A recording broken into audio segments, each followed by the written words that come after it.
안녕하세요. 실내교육학 변민재입니다. 국가직 보시느라고 고생 많으셨습니다. 어떻게 좀 만족스러운 결과가 나오셨을까요? 좀 생각보다 좋은 결과가 나오신 분도 있을 거고, 생각보다 이번에 좀 내가 미흡했다라고 생각하시는 분도 계실 겁니다. 하지만 괜찮습니다. 우리에겐 아직 지방직이 남아 있습니다. 자, 일단 이번 국가직이 어땠었는지 한번 간단하게 총평 말씀드리고 시작하도록 하겠습니다. 자, 이번 시험, 난이도로 봤을 때는 한 중간 정도의 시험이었다라고 이제 생각이 됩니다. 지금 제 수업을 들으신 분들이라면 사실 제가 기대하는 점수는 95점입니다. 한 문제 정도는 제가 수업에서 거론하지 않은 문제가 있었어요. 그거 말고 나머지 19문제는 여러분들이 충분히 다 풀어낼 수 있는 그런 문제였다라고 이제 생각을 합니다. 그래서 95점을 받으신 분들도 계시고 또 이제 100점 받으신 분도 계시고 이제 90점 받고 이제 다양하게 점수 분포가 이루어지고 있는데 제가 생각했을 때 그래도 이번 시험은 한 90점에서 95점 정도는 그래도 받아줘야 되는 시험이 아닌가라고 이제 생각이 돼요. 그리고 이제 여러분들이 가장 어려워하는 교육 법규 이제 뭐가 나왔냐? 학교 폭력 예방 및 대책에 관한 법률과 초중등 교육법이 나왔습니다. 이거 제가 수업 때 뭐라 그랬죠? 이번에 이 연진이법 나올 것 같다고 좀 잘 보라고 말씀드렸었죠. 근데 어때요? 나왔습니다. 이게 그러니까 사회적으로 계속 이슈가 되는 문제다 보니까 지금 교수님들도 마찬가지예요. 이게 다 관심이 있을 수밖에 없다고요. 그러다 보니까 이렇게 출제가 됐습니다. 그리고 우리 초중등 교육법은 어때요? 항상 강조하는 문제예요. 초중등 교육법은 거기서도 또 학교 운영위원회 너무 중요한 주제죠. 근데 이게 어때요? 그대로 다 시험에 나왔습니다. 그래서 제 이제 수업을 들으신 분들은 사실 이게 교육 법규는 아무런 문제가 안 됐어요. 충분히 다 푸실 수 있는 수준의 문제들로 구성이 됐습니다. 그리고 사실 이게 학교폭력 예방 이 법률 자체도 어렵게 생각하시는 분들이 계신 것 같은데 이거 사실 상식적으로도 사실 우리가 접근할 수 있는 문제였어요. 우리가 교육학에서는 꼭 이론을 알지 않아도 풀 수 있는 문제들이 사실 나온단 말이에요. 그러니까 그런 문제들은 좀 잘 헤쳐나가셔야 되는 거죠.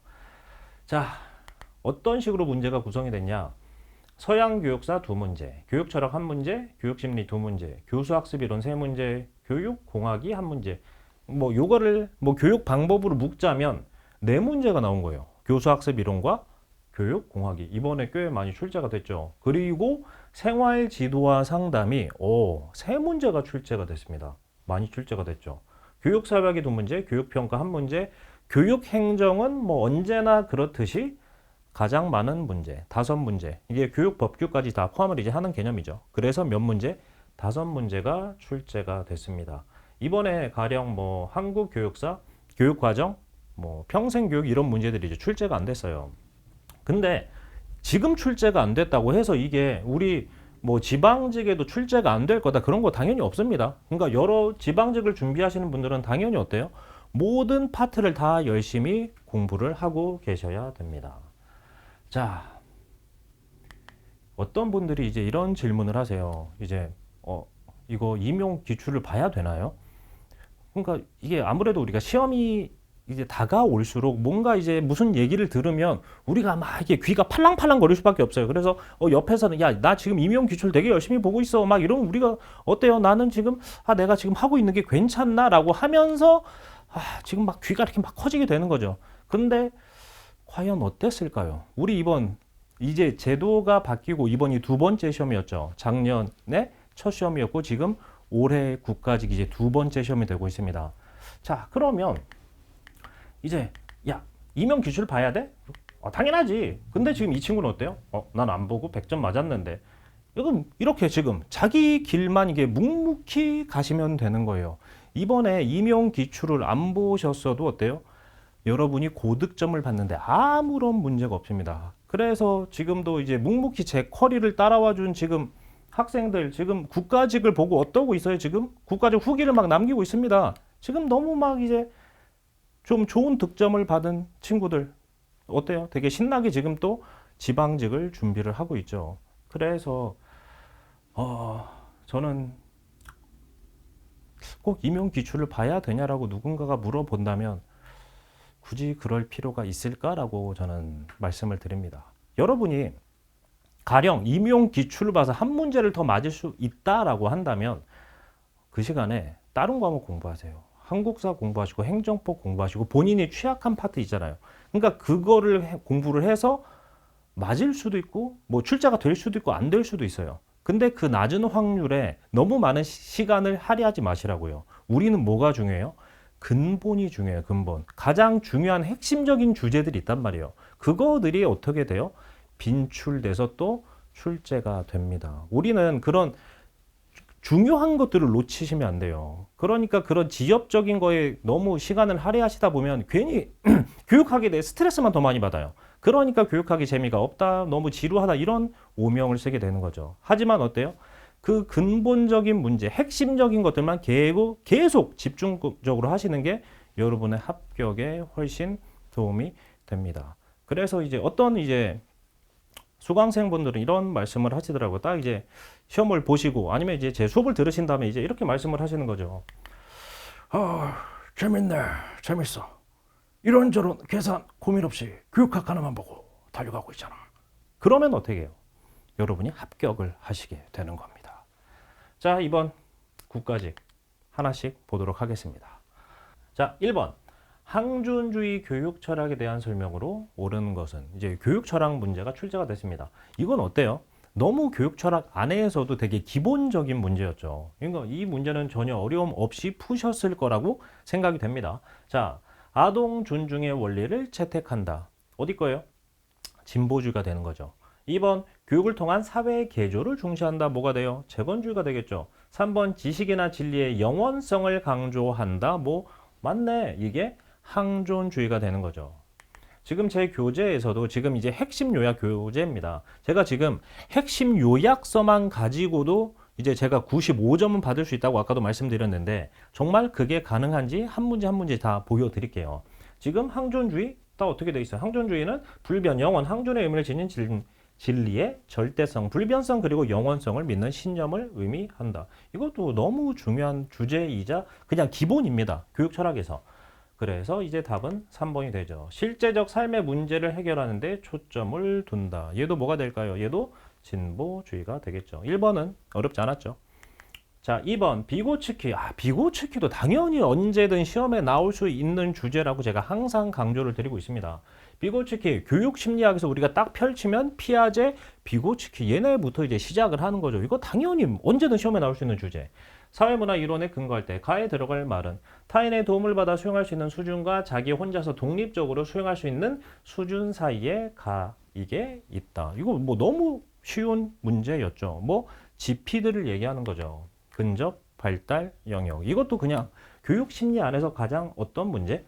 기본적인 문제를 지금 던져놨던 거죠. 그래서 이것도 당연히 제 핵심 요약서에 다 들어있는 내용입니다. 답은 몇 번? 2번. 자, 3번. 다음에 해당하는 지도성 유형은 이런 거 틀리시면 안 돼요. 이거 만약에 이론 아무것도 몰라. 그래도 그냥 우리가 말만 가지고도 사실 풀 수 있는 문제가 되는 거죠. 지도성에 대한 중앙 집권적 사고를 부정한대요. 그럼 중앙 집권 혼자 교장쌤 혼자 모든 걸 다 가지고 있어. 그럼 이걸 반대하는 게 뭐가 되겠어요? 그럼 권한을 어떻게 하면 돼요? 나누면 되잖아요. 그럼 그게 뭐가 되겠어요? 분산적 지도성이 되는 거죠. 물론 제 교재에도 이제 분산적 리더십이 들어가 있지만 이런 게 뭐 열심히 암기한 게 아니었어도 어때요? 충분히 여러분이 그냥 읽으면서 풀어나갈 수 있는 문제가 되는 거죠. 얘도 몇 번? 1번 분산적 지도성.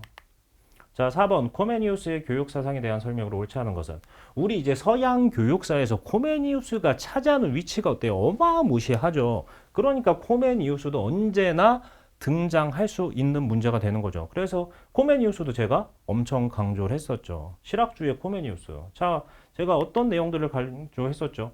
얘도 이미 기출입니다. 나왔던 문제예요. 코메니우스의 감각적 실학주의, 법리학, 일체지, 지식, 총체 획득. 모든 사람들에게 모든 걸 다 가르친다. 그리고 제가 이거 설명할 때 뭐라고 말씀드렸죠? 요거 안에 내용을 디테일하게 외우실 필요는 없지만 뭐는 알아야 된다. 어머니 학교, 모국 학교, 라틴어, 대학 이런 것들이 어디 거? 이게 코메니우스 교육 단계인지는 알아야 된다고 제가 말씀을 드렸어요. 저 파이널 정리할 때도 말씀드렸습니다. 그리고 우리 저서 맨날 뭐라고 외웠어요? 대교수학 세계도에 맨날 코미디가 대세다 맨날 이러면서 외웠죠. 그래서 모든 사람에게 모든 걸 가르친다. 괜찮죠? 세계도에 괜찮죠? 동글의 비유? 동글의 비유가 누구 거예요? 이것도 엄청 중요한 학자 거죠. 누구? 플라톤이죠. 플라톤의 동굴의 비유. 그래서 답은 3번. 좀 전에 어머니, 모국어, 라틴어, 대학 다 강조했던 내용들입니다. 당연히 동굴의 비유도 제 교재에 다 들어가 있죠. 플라톤 마찬가지. 5번 교수 학습 과정 중에 출발점 행동의 진단에 대한 설명으로 옳지 않은 것은 이거를 또 좀 이제 순간 좀 고민을 했다 이렇게 말씀하시는 이제 수험생분들도 계시던데 이것도 너무 이렇게 어렵게 생각하실 필요가 전혀 없어요. 자, 출발점 행동 이거 누구의 출발점 행동을 생각하는 거예요? 학습자의 출발점 행동을 얘기하는 거죠. 내가 이걸 가르칠 건데 얘가 이걸 가르치기에 이 정도 지금 수준이 돼 있나? 지금 어떻게 하는 거예요? 지금 이 아이의 상태를 진단하게 되는 거죠. 자, 그러면 지금 포인트가 뭐예요? 누구에 대한 얘기가 계속 나와야 돼요? 학습자에 대한 얘기가 계속 나와야 돼요. 자, 그러면 학습 내용과 매체를 선정하고 수업 절차를 확인한다? 지금 여기 학습자에 대한 내용이 있나요? 없죠. 2번 학습자가 해당 과제를 학습할 만한 발달 수준에 도달했는지 확인한다. 지금 뭐가 얘기하고 있어요? 학습자를 얘기하고 있죠. 학습자의 선수 학습 요소를 확인한다. 또 누구를 얘기하고 있어요? 학습자를 얘기하고 있죠. 해당 학습 과제에 대한 누구의 학습자의 흥미나 적성을 확인한다. 다 2번, 3번, 4번은 어때요? 학습자의 출발점 행동을 얘기하고 있는 거죠. 자, 그래서 수업을 시작하기 전에 학생들에게 어떤 출발점 행동, 지식, 기능, 태도 이런 게 요구되는지 결정을 해야 돼요. 이들 간의 관계를 일목요연하게 정리해야 돼요. 그래서 이런 출발점 행동을 파악하기 위해 우리가 뭐를 하는 거다? 진단, 평가를 하는 거죠.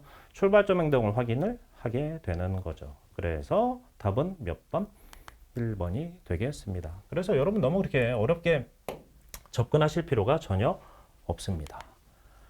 자, 콜버그의 도덕성 발달 이론에 대한 설명으로 오는 것은 이거 우리 엄청 열심히 공부했죠. 콜버그. 자, 일단 그럼 콜버그 좀 워낙에 또 나올 수 있어요. 언제든지.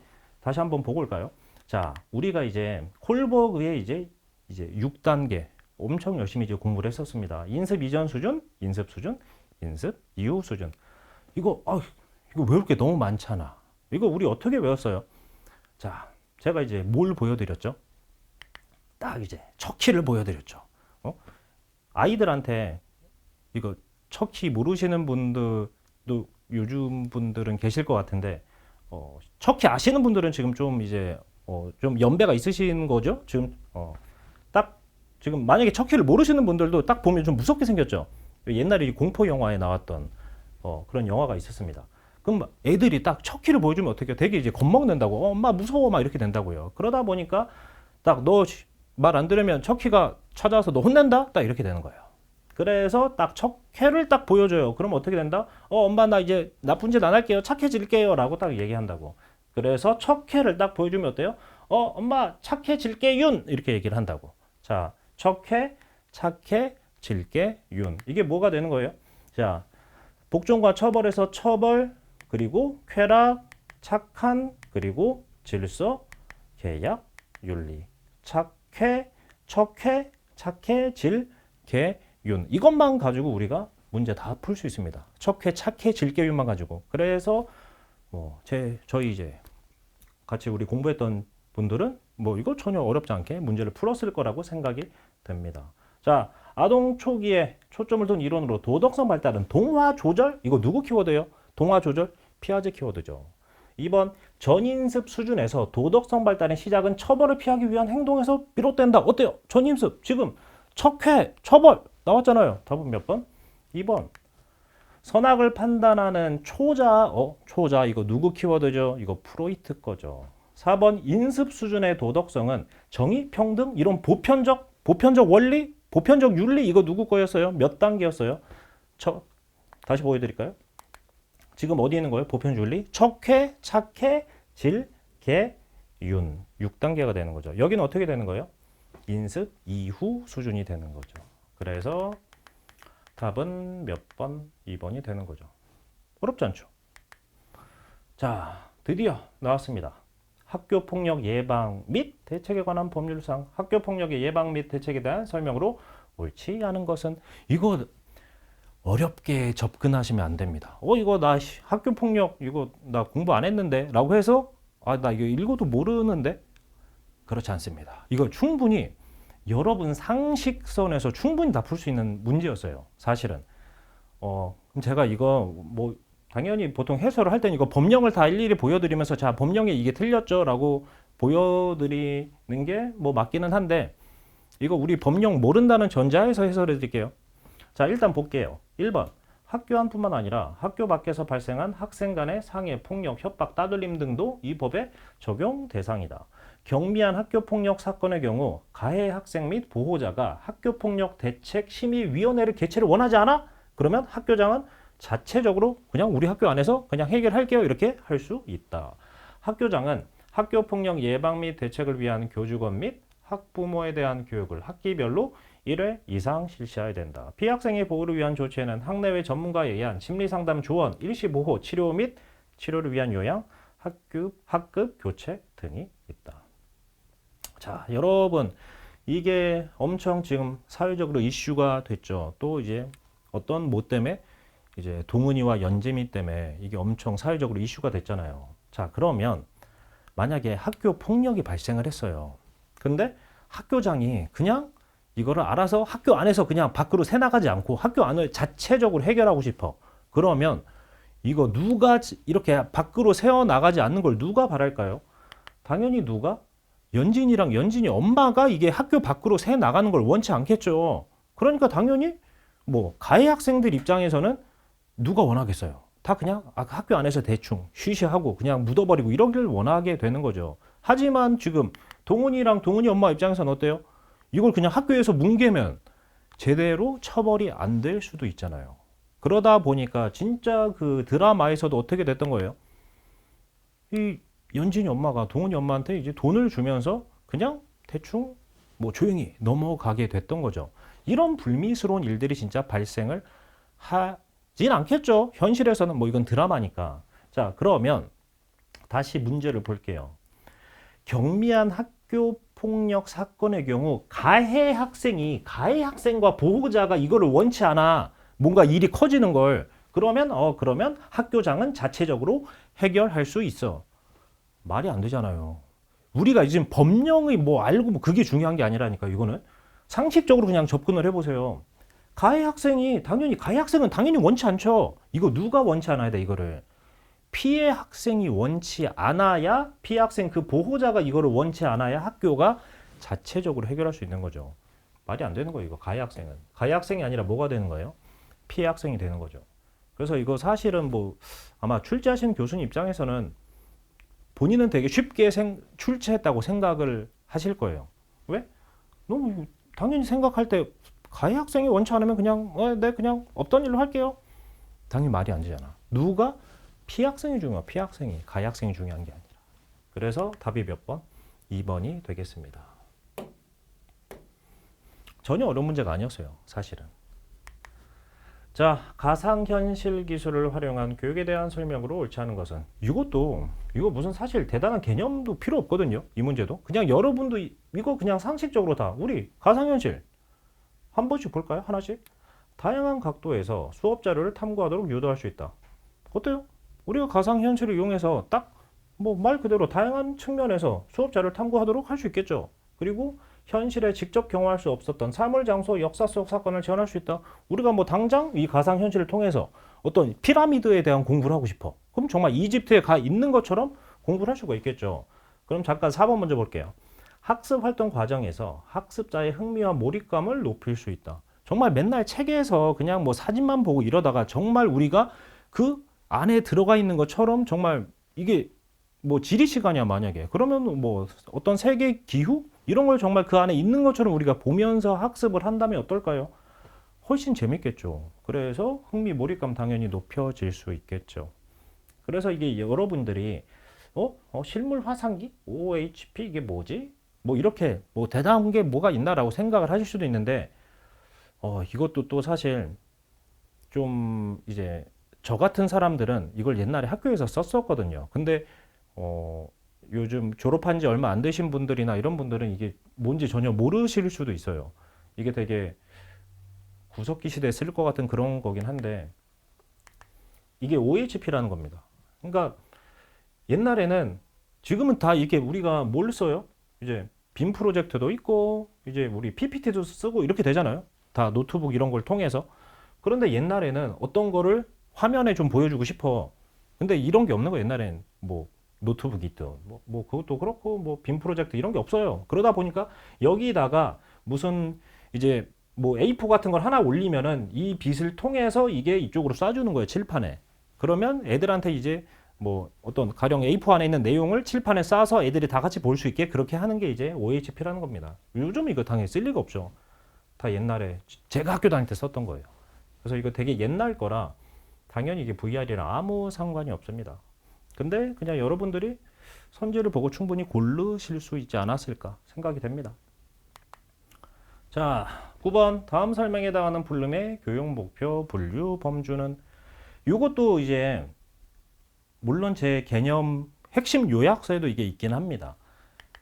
지금 핵심 요약서에 이제 불룸에 대한 내용들이 들어가 있거든요. 근데 여기서 이제 뭐 지식, 이해, 적용, 분석, 종합, 평가 지금 이걸 물어본 건데 이 문제도 사실 이게 여러분이 이거 하나씩 디테일하게 몰랐어도 이거 문제를 푸는데 별로 크게 상관이 없었습니다.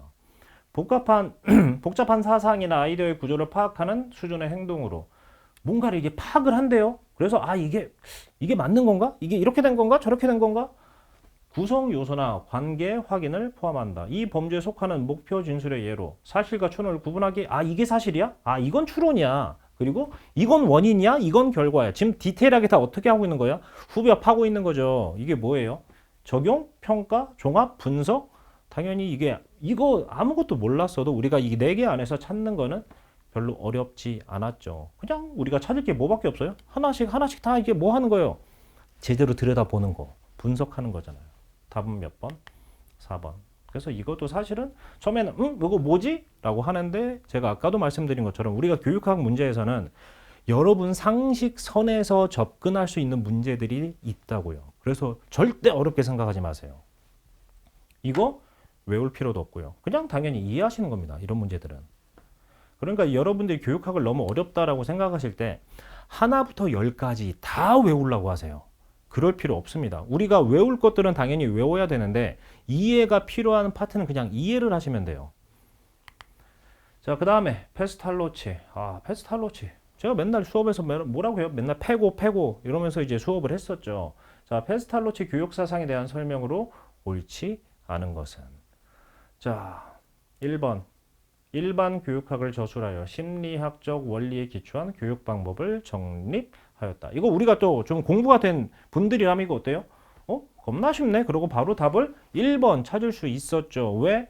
이거 일반 교육학은 누구 거예요? 우리 교육학의 아버지 헤르바르트가 만든 게 뭐가 되는 거예요?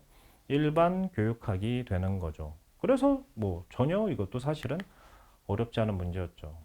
그래서 자발적 활동 실물에 대한 직관교육 그리고 빈민학교 저희는 이제 고학교 이렇게 수업을 했었죠. 그래서 신체, 도덕, 지적 다 조화로운 발동 삼용론 어때요? 괜찮죠? 답은 몇 번? 1번이 되겠습니다. 자, 그 다음에 11번 들어가겠습니다. 다음 설명에 해당하는 교육행정의 과정은 조직의 목표를 설정하고 목표 달성에 필요한 수단을 선택해 미래 행동을 준비한다. 이것도 사실은 뭐 여러분이 대단한 개념 없어도 다 푸실 수 있는 내용이었죠. 물론 뭐 제 교재 계획해서 뭐 같은 내용입니다. 목표와 목적을 위한 최적 수단을 설정한다. 목표 달성을 준비하는 일련의 과정, 방법, 절차 등 상정하는 행위, 미래 행동을 예견하고 준비하는 일련의 과정을 의미한다. 뭐 기획, 계획 같은 얘기입니다. 그래서 근데 이거 모르셨어도 당연히 어때요? 여기서 우리 찾을 만한 게 사실은 뭐 플랜, 기획밖에 없었죠. 이것도 뭐 어렵지 않게 찾으셨을 거라고 생각이 됩니다. 자, 우리 이제 동기 이론. 이건 뭐 너무 중요한 거였죠. 당연히 이거 머릿속에 다 가지고 시험장에 가셔야 되는 문제죠. 이것도 이미 기출에서도 여러 번 나왔던 주제가 되겠습니다. 허츠버그 직무 불만족을 야기하는 근무 조건, 직업 안정성 보수 등을 가로보았다. 우리 뭐가 되는 거예요?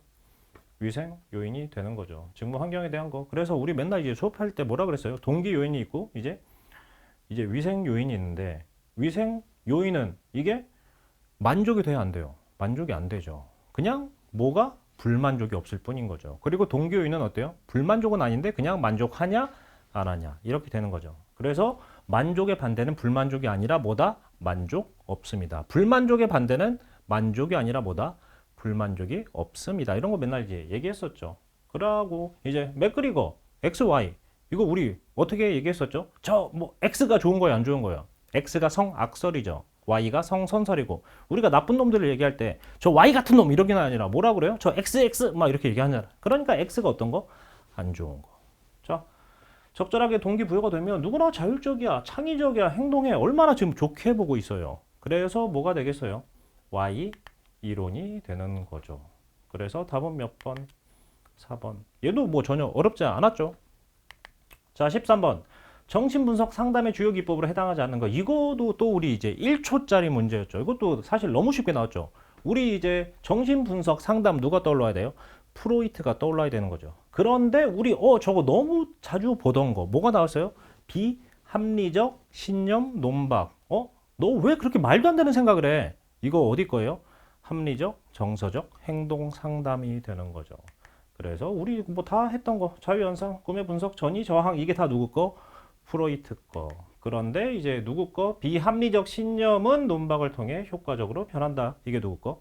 합리적, 정서적 행동 상담. 쉬웠죠? 답은 4번. 자, 또 이제 교육법이 나왔습니다. 초중등 교육법상 학교운영위원회 심의사항에 해당하지 않는 거. 이거 제가 얼마나 강조했습니까? 이거 좀 잘 보시라고. 이거 언제든 또 나온다고. 이거 우리 또 계속 여러 번 반복했었죠. 이거 계속 제가 뭐라 그랬어요? 눈에 익혀 놓으시라. 이거 고를 줄 알아야 된다. 계속 말씀드렸잖아요.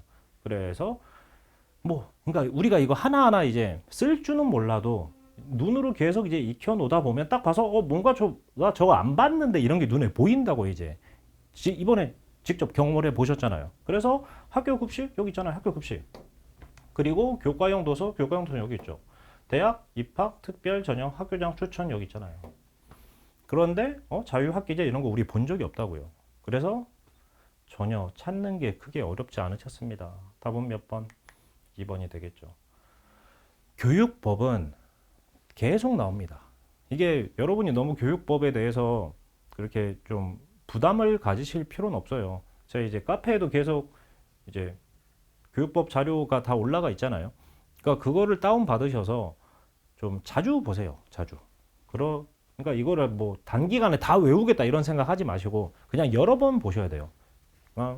좀 이제 심심할 때 뭐 한 번씩 교육법 보시고 심심할 때 교육법 보면 잠이 잘 오죠. 어쨌든 자, 다음과 같이 주장한 교육사회학자는 이것도 사실 뭘 문제였어요? 우리 교육사회학에서 맨날 물어보는 거 기능 갈등 이거 맨날 물어보잖아요. 그러니까 이 큰 틀에서 이것만 가르실 줄 알면 된다고요. 제가 맨날 말씀드리죠. 기능론은 사회를 어떻게 본다? 아름답게 본다. 갈등론은 사회를 어떻게 본다? 되게 거지같이 본다고요. 그러니까 여기도 딱 어때요? 학교가 지배 집단의 의미체계와 가치체계 헤게모니를 주입해 기존 질서를 정당화해. 일단 지배 집단 막 이런 표현 나오잖아요. 학교 교육 과정과 수업에 가르친 지식은 이데올로기적 특성을 갖는다. 얼마나 지금 학교를 부정적으로 보고 있는 거예요. 그럼 우리가 여기서 그냥 뭘 찾는 거예요? 갈등론 학자를 찾는 거예요. 뭐 대단한 것도 하나도 없고. 이것도 그래서 몇 초짜리 문제예요? 얘도 1초짜리 문제가 되는 거죠. 답은 몇 번? 바로 이제 애플이 등장을 하셔야 되는 거죠. 이것도 전혀 어렵지 않게 푸셨을 거라고 생각이 됩니다. 자, 콜만의 사회자본. 이것도 제가 지금 콜만 보고서 또 얼마나 이제 제 뭐 수업도 마찬가지고 모의고사도 마찬가지고 우리 콜만 보고서 얼마나 이거를 계속 얘기합니까? 사회자본을. 이게 또 이제 시험에 등장을 한 거죠. 우리가 이제 콜만 보고서가 뭐예요? 처음에는 콜만 보고서의 시작이 뭐였다? 뭔가 학교 조건에 따라서 애들 학업 성취가 다른 것 같아. 원래 시작이었다고. 그런데 들여다봤더니 어땠다고요? 학교 조건이 아니라 뭐가 더 중요했다고? 가정 환경이 더 중요했다고. 그리고 또 뭐가 중요했다고? 친구들이 어떤 친구들이랑 노냐 이런 게 더 중요했다고. 그러니까 교육 조건은 크게 아이들의 학업 성취에 영향을 미치지 않았다. 그래서 뭐가 중요하다? 이제 사회 자본이 중요하다. 이게 쉽게 생각하면 뭐예요? 부모님의 사랑. 부모님의 이제 얼마나 얘에 대해서 좀 시간을 투여해 가면서 얘에 관심이 있냐 이런 걸 뭐라고 표현한다? 사회 자본이라고 표현을 하는 거죠. 1번 부모 자녀 간의 상호 신뢰, 긍정적 상호작용, 자녀에 대한 높은 기대 등으로 나타난다. 괜찮죠? 지역 사회 주민들이 생활지도, 학습 지원 방법, 학습 분위기 조성 등에 대해 협력하는 활동이다. 괜찮죠? 학생의 학업 성취를 격차를 설명하는 주요 변인이다. 이랬다고요. 그래서 뭐가 아니었다고? 학교 시설, 실험실 이런 학교 조건은 크게 의미가 없었다고. 이것 때문에 학력 격차가 벌어지는 게 아니었다고가 결론이 됐던 거죠. 그래서 이것도 뭐 맨날 강조했던 거죠. 답은 몇 번? 4번. 쉽죠? 자, 다음 설명에 해당하는 것은 요거는 이제 좀 헷갈리셨을 수도 있어요. 왜? 이거는 제가 90에서 95라고 말씀드리는 것 중에서도 아까도 제가 그런 말씀을 드렸죠. 제 그래도 쿼리를 다 타셨다면 95점은 받으셨을 거다. 왜? 요거는 이제 7급 기출에 있습니다. 그래서 7급 기출까지 다 학습이 되셨던 분이라면 요거 이제 충분히 푸시는데 별 문제가 없었죠. 그래서 7급 기출에 보시면 이제 캐롤의 학교 학습 모형, 학습 정도를 학습에 필요한 시간, 학습의 소비한 시간의 함수로 표현한다. 학습 과정의 경제성을 강조한 이론이다. 학습에 필요한 시간이 분류되는 요소는 적성, 수업 이해력, 수업의 질, 학습에 사용된 시간으로 분류되는 게 학습 지속력, 학습 기회가 된다. 그래서 이것만 그냥 머릿속에 학습, 적성, 수업 이해력 이것만 가지고 들어가셨어도 우리가 몇 번을 찾을 수 있어요? 2번을 찾을 수 있는 거죠. 그러니까 제가 7급 기출도 풀어야 된다고 말씀을 드리는 게 제가 아까 서두에도 말씀드렸지만 임용 기출까지는 너무 디테일하고 너무 시간이 더 할애가 되다 보니까 저는 그것까지는 풀 필요가 없다라고 저는 생각을 합니다. 그런데 뭐는 풀어야 돼요? 우리가 9급 기출에 출제되지 않았던 주제가 7급에 출제가 되는 것도 있어요. 가령 이번에처럼 이건 7급 기출이었단 말이에요. 요게 뭐엔 들어갈 수 있다? 9급에 다시 올라올 수 있다고요. 그러니까 그런 거를 이제 방지하기 위해서 7급도 풀어보시라고 말씀을 드리는 겁니다. 제가 이제 국가직 때는 시간적 여력이 안 되는 분은 저 7급 기출까지는 일단은 잠깐 미뤄두시고 9급 먼저 푸시라 말씀드렸어요. 그런데 당연히 시간적 여유가 있는 분들은 어때라? 7급까지 풀으라고 말씀드렸고. 근데 이제 사실 국가직은 우리가 뭐 여러분 모두가 알다시피 경쟁이 너무 치열하잖아요. 이게 진짜 뭐 경쟁률도 말이 안 되고 진짜 커트라인도 이번도 뭐 너무 진짜 말이 되는 지금 얘기가 나오고 있는 게 엄청 높죠. 정말 대단하신 분들만 이제 또 합격을 하실 수밖에 없는 거다 보니까 정말 60명 남짓가 너무 쉽지 않죠. 그런데 지방직은 어때요? 지방직은 아니라고요. 그러니까 저 개인적으로는 국가직보다 지방직에서 여러분이 좀 더 심혈을 기울이셔야 된다고 생각을 해요. 왜? 우리가 합격 확률이 당연히 지방직이 더 커요. 그리고 여러분 당연히 지방직은 합격을 하실 수가 있습니다. 그러다 보니까 지방직까지는 좀 그래도 어떻게 해라? 7급까지는 좀 풀으셨으면 좋겠어요. 제가 제 카페에다가 이제 지방직 대비한 여러 가지 이제 학습 전략을 말씀드려 놨으니까 그거 참고하셔서 우리 지방직 대비 하시기 바라겠습니다. 답은 2번. 자, 18번입니다. 교육평가에 대한 설명으로 옳은 것은 이거 우리 연습 많이 했었죠. 이것도 우리 맨날 이제 봤던 거 속도 검사, 역량 검사. 우리는 이게 우리 시험이 뭐라고요? 우리는 속도 검사예요, 역량 검사예요. 우리는 속도 검사죠. 엄격하게 제한된 시간 동안 얼마나 빨리 정답을 맞히는지 우리 하고 있잖아요. 그리고 우리 교사 제작 검사, 표준화 검사. 이것도 맨날 했던 얘기죠. 우리 이게 대표적으로 뭐가 되는 거예요? 표준화 검사가 요게 수능 같은 시험이 이제 표준화 검사가 되는 거죠. 그리고 교준 참조 평가, 준거 참조 평가. 이거는 뭐 교육 평가에서 거의 뭐 넘버원 같은 게 교준 참조 평가, 준거 참조 평가죠. 이것도 언제든 당연히 시험에 나올 수 있는 거. 이것도 100% 알고 계셔야 되는 겁니다. 이거를 이번엔 어떻게 했어요? 다 집어넣었어요. 한 문제.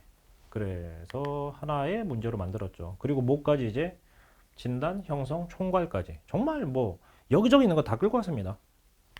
그래서 만든 문제. 1번. 속도검사. 모든 학생이 모든 문항을 풀어볼 수 있도록 충분한 시간을 주는 건 뭐가 되는 거예요? 좀 전에 봤죠? 역량검사. 준거지형 평가. 학생들의 점수를 다른 학생의 점수와 비교해 상대적 서열을 강조하는 건 뭐가 되는 거예요? 준거가 아니라 규준이 되는 거죠. 형성평가. 학기 중에 학습의 진척 상황을 점검하여 학습 속도 조절이나 학습자 강화에 활용된다. 괜찮네요. 답은 몇 번? 3번. 표준화 검사. 교사가 제작하여 이미 글렀네. 무슨 검사? 교사 제작 검사. 쉽죠? 답은 3번. 19번. 다음 설명에 해당하는 청소년 비행 관련 이론은 제가 왜 제 수업을 들은 분들이 그래도 95점을 생각한다고 말씀드린 게 뭐 때문에? 이 문제 때문에 그래요. 제가 이 이론은 설명을 드리지 않았습니다. 그래서 요거를 제외하면은 그래도 95점은 받으실 수 있지 않을까 이제 생각을 하는 건데, 그럼 왜 어떤 분들은 왜 그럼 100점을 어떻게 받았을까요? 이거를 사실 우리 여기에는 이제 문순이 분들이 되게 많잖아요. 문돌이 문손이가. 그러다 보니까 이거 옛날에 고등학교 때 배우셨던 내용이죠. 어디서? 이제 사회문화에서. 그래서 요게 아직 머릿속에 조금이라도 남아 계셨으면 사실 문제를 푸는데 별 무리는 없었죠. 그래서 이제 정말 여쭤보면 어떻게 100점 맞으셨어요? 그럼 뭐라 그래요? 아, 이거 옛날 거. 옛날에 고등학교 때 배웠던 게 생각나서 푸셨다고 그렇게 말씀하시고 하더라고요. 그래서 요거를 제외하면 그래도 95점을 제가 기대하고 있는 겁니다. 자, 설명을 해드릴게요. 이제 머튼의 아노미 이론이라는 게 있습니다. 우리가 이제 1타를 설명할 때 어떤 청소년 비행 이런 걸 설명할 때 뭐라고 하냐면 어떤 목표가 있어요. 어떤 달성하고자 하는 문화적 목표라는 게 있는데 이거를 실행할 수 있을 만한 뭐가 없는 거예요? 제도화된 수단이 없는 거예요. 무슨 말이냐? 누구나 다 꿈이 있죠. 그런데 이제 보통 학생들은 어떻게 이렇게 한 계단 한 계단 이렇게 올라가요. 그래도 여기서 이제 열심히 학교를 나오고 공부를 하고 이러면서 여러분들이 원하는 목표에 이르기까지 여기 이제 딱 이제 올라가게 되는 거죠. 근데 어떤 친구들은 이 계단이 없는 거예요. 여기 있는 거예요. 그래서 물론 당연히 이런 친구들 여기 올라가고 싶죠. 근데 어떻게 돼? 이런 수단이 없다고. 그러다 보니까 어떻게 돼요? 나도 뭐 돈을 많이 벌고 싶어. 나도 유명해지고 싶어. 만약에 이런 생각을 하는데 이런 수단이 없다 보니까 어떻게? 일탈 어떤 비행을 통해서 이 자리까지 올라가려고 한다라고 말하는 게 이제 머튼의 아노미 이론이 되는 겁니다. 자, 뭐 어려운 내용은 전혀 아닌데 그래서 요걸 바탕으로 이제 우리 고등학교 좀 이론을 바탕으로 이제 문제를 푸셨다면 이번에 100점이 가능하셨던 거고 혹시 이 문제를 이제 틀리셨다면 이제 95점이 되시는 거죠. 답은 이제 머튼의 아노미 이론이 되겠습니다. 자, 마지막 문제입니다. 20번 생활지도 활동과 적용 사례가 빠르게 짝지어진 것은 이것도 어때요? 우리 이미 기출에 등장했던 그런 주제죠. 열심히 또 이제 연습을 했었습니다. 자, 우리 이제 핵심 요약서에 또 이런 조사활동, 정보활동, 상담, 정치, 추수 이걸 가지고 열심히 연습을 했었습니다.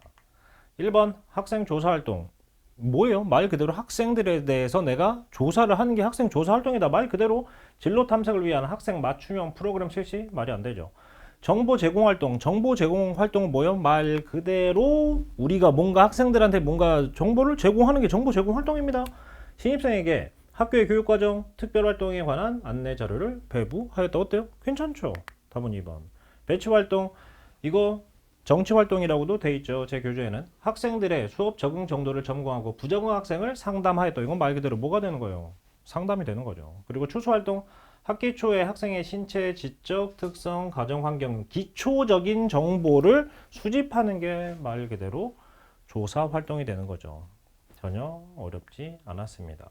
이런 식으로 지금 몇 문제? 20문제가 구성이 됐습니다. 지금 여러분들이 충분히 좀 학습이 어느 정도 되셨다면 이번 국가직의 그렇게 막 난해한 그런 건 없지 않았을까 생각이 되긴 합니다. 자, 다시 한번 말씀드리겠습니다. 여러분이 교육학의 고득점을 위해서는 뭐를 근본의 다지셔야 됩니다. 그러니까 너무 지엽적인 거에 그렇게 매몰되시면 안 됩니다. 우리가 그 각 파트마다 정말 중요한 게 있단 말이에요. 근데 그게 뭐다? 기본적으로는 기출 베이스로 학습을 하셔야 되고요. 근데 그 기출이 뭐다? 교육행정 9급, 7급 이 기출을 베이스로 해서 열심히 학습을 하시면 되는 겁니다. 그러니까 너무 교육하기 어렵다? 교육학이 너무 난해하다? 방대하다? 너무 이런 좀 오해는 이제 좀 안 하셔도 되지 않을까.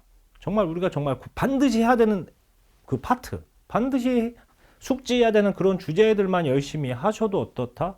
충분히 고득점이 가능합니다. 자, 이제 우리 지방직까지 약 2달이 남았습니다. 우리 충분히 2달이면은 여러분이 생각하는 원하시는 그 점수 충분히 받으실 수 있습니다. 너무 이게 불가능하다고 생각하실 필요는 없고 우리가 정말 그 핵심을 잘 찾아서 공부를 하셔야 됩니다. 그러면 누구나 다 지방직 고득점이 가능합니다. 자, 그럼 2달 뒤에 여러분이 지금 어떤 상태가 되셔야 되는 거예요? 자, 여기 지금 잘 안 보이시죠? 여기 잘 가려서 잘 보이지도 않는데 여기 있는 게 이게 접니다. 제가 아래서 열심히 버티고 있겠습니다. 그러면 여러분은 딱 어떻게 하시면 돼요? 지방직 끝나시고 저 위에 정상에 서시면 됩니다. 제가 여러분들을 위해서 최선을 다하고 있겠습니다. 자, 남은 2달 동안 정말 열심히 하신다면 우리가 정말 국가직은 쉽지 않습니다. 사실 워낙에 뽑는 인원도 작기도 하고 한데 이번 우리 지방직 TO 나쁘지 않죠? 상대적으로 지방직 좀만 좀 열심히 하신다면 반드시 좋은 결과 있을 거라고 생각이 됩니다. 2달 뒤에 우리 다 함께 정말 기분 좋게 웃을 수 있는 그날을 기약하며 지금까지 국가직 해설을 했던 실내교육학 변민재였습니다. 감사합니다.